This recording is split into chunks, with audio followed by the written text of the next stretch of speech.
Hey everybody, I hope everybody's having a good day today. You know, past few videos we've been talking about some deeper things in the writings, and I want to go into some more deeper things today about the law.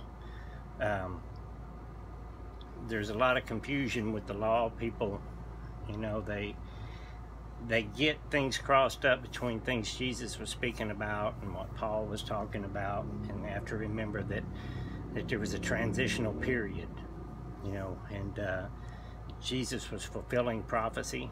He was completing the law. You know, someone had told me, you know, but Jesus or God is the same today as he was yesterday, and that is true. But Jesus's whole point in his ministry was trying to show people that all that carnal stuff that people had been put under, that it was never about those carnal things, keeping certain days holy and not touching this and not eating that. None of that stuff was what made God happy. You know, what made God happy was people walking in love, loving God with all your heart, mind, and soul, and loving your neighbor as yourself. You know,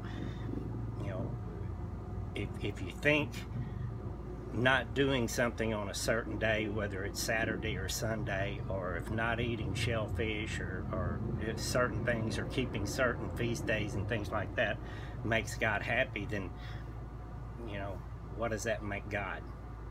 That makes God more human than God. So Jesus had a deep spiritual understanding of things, and so did Paul. What I want to talk about today is the transfiguration of Jesus, and I want to talk about when Jesus sent out the 72, and I want to show you how they are connected and what it means, okay? So I'll start off in Luke chapter 9, verses 28 through 36. It says, about 8 days after Jesus said this, remember, 8, you know, 8 need to be a 9, though 8's in the Bible a lot too. But it says, about 8 days after Jesus said this, he took Peter, John, and James with him and went up onto a mountain to pray. As he was praying, the appearance of his face changed. His clothes became as bright as flash of lightning. 2 men, Moses and Elijah, appeared in glorious splendor, talking with Jesus. They spoke about his departure, which he was about to bring to fulfillment at Jerusalem.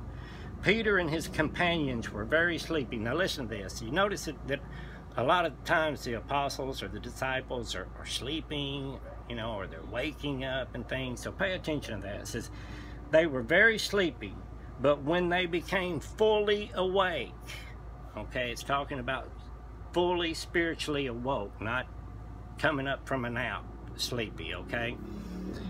They saw his glory and the 2 men standing with him, meaning they realized him as the Christ as God, okay?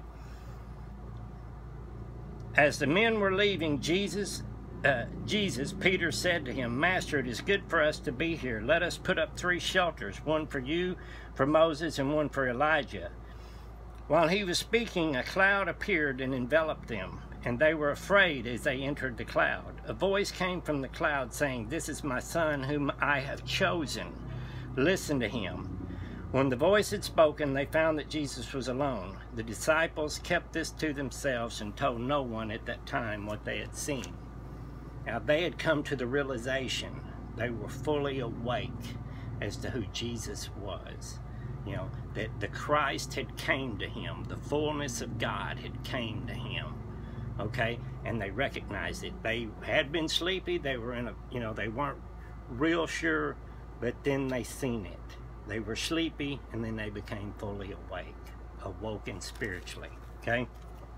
Now, I want to go to where Jesus sends out the 72, because there's something in here that if you guys remember, a while back I did a video called The Devil or Satan and His Messengers, where the devil is the accuser. And there's different devils, different Satans all throughout the Bible, and the accuser was the law. There were 613 laws of Moses that people were burdened with. And there was people walking around, watching, taking notes, you know, who's messing up, who's doing it perfectly and all this stuff. It was the accuser. So remember, the accuser, the law, Satan, okay? Oftentimes in old drawings and statues and things, you'll see Moses depicted with horns, okay? Let me read Luke chapter 10, verses 16 through 23. It says, he who listens to you listens to me. He who rejects me, it says, he who listens to you listens to me. He who rejects you rejects me. But he who rejects me rejects him who sent me. The 72 returned with joy and said, Lord, even the demons submit in your name. Jesus replied, I saw Satan fall like lightning from the heights, lightning from the heavens. Remember that. I have given you authority to trample on snakes and scorpions and to overcome all the power of the enemy. Nothing will harm you. However, do not rejoice that the spirits submit to you, but rejoice that your names are written in heaven. At that time, Jesus, full of joy through the Holy Spirit, said, I praise you, Father, Lord of heaven and earth, because you have hidden these things from the wise and learned and revealed them to little children. Yes, Father, for this was your good pleasure. All things have been committed to me by my Father. No one knows who the Son is except the Father, and no one knows who the Father is except the Son, and those to whom the Son chooses to reveal. Remember, they became fully awake. It was revealed to them who he was. Then he turned to his disciples and said privately, Blessed are the eyes that see what you see, spiritually seeing. For I tell you that many prophets and kings wanted to see what you see, but did not see it, and to hear what you hear, but did not hear it. Now, if you remember here, it says, I saw Satan fall like lightning from heaven. And a lot of people, I know there's a lot of stuff going around right now about in the Aramaic Hebrew, Jesus said, I saw Satan fall like Barack Obama. And everybody's like, Barack Obama's the Antichrist. He's the Antichrist. Anybody who is for religion over spirit is Antichrist. Anybody who puts the law over the spirit is Antichrist. Not Obama. I'm sure they all are Antichrist. All of them. Most of the world is Antichrist. Most of the world is pro-religion or a form of the law. But he said, I saw Satan fall like lightning from the heights. Now, where had Jesus just been? He had been on a mountain speaking to Moses, the accuser, and Elijah. Now, I'm sure whenever God was speaking to Moses on the mountain, you know, he was telling Moses, look, you're going to have to do something here. It's going to cause a lot of trouble and a lot of heartache in people, but it's going to bring out something good, okay? Remember, Moses come down and his face was shining.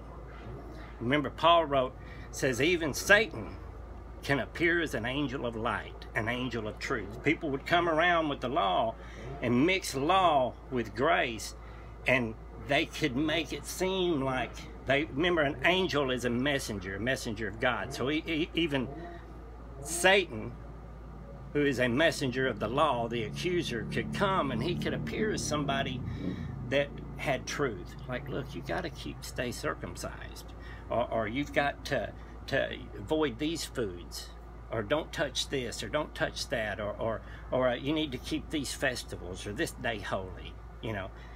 But you're still saved by grace. You're still walking in the spirit of love. You know, he said, even Satan can transform himself into an angel of light. When Jesus was on that mountain, he was dethroning Moses. Moses got cast down. And he says, I saw Satan fall like lightning from heaven.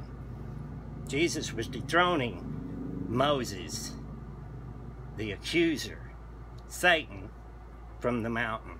He cast him down and said, I saw him fall like lightning from heaven. And remember, Jesus' face had shown up like lightning. And he had cast down the counterfeit. And the truth remained in the heavens. That's what all this is about. Wasn't Barack Obama.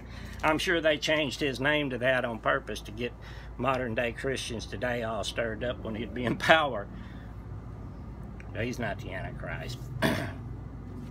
The Antichrist was the law, and it's religion today. It's everybody that rejects the Spirit for the things that the beast has given them whenever they put idols and objects over the Spirit. It's the way it is. I had some people really get upset with me on this last one, and I got all those typical responses, all those Bible verses thrown at me about, what are we to do, live without the law, and all this stuff. If you're walking in love, you're not hurting others. The things you do, the things we do put out ripples and waves, and everything that you do. If I was to cheat on my wife, I'm going to hurt my wife, I'm going to hurt my children, my nanai, my mother. I'm going to affect the person that I'm having the affair with negatively. There's negative waves that go out everywhere. That's not walking in love. Whenever you weigh everything out by the fruit of the Spirit, you're walking in love, which is the character of God. So when you're walking in love, you do no harm to others. That's the law wrapped up in one. That's everything. All the other stuff is carnal. I had people tell me, you got to keep the law. You got to keep this and that. And I'm like, okay, which one are we supposed to keep? What laws are we supposed to keep? 613, In Deuteronomy chapter 25, verses 11 through 12. I want you to listen to this one.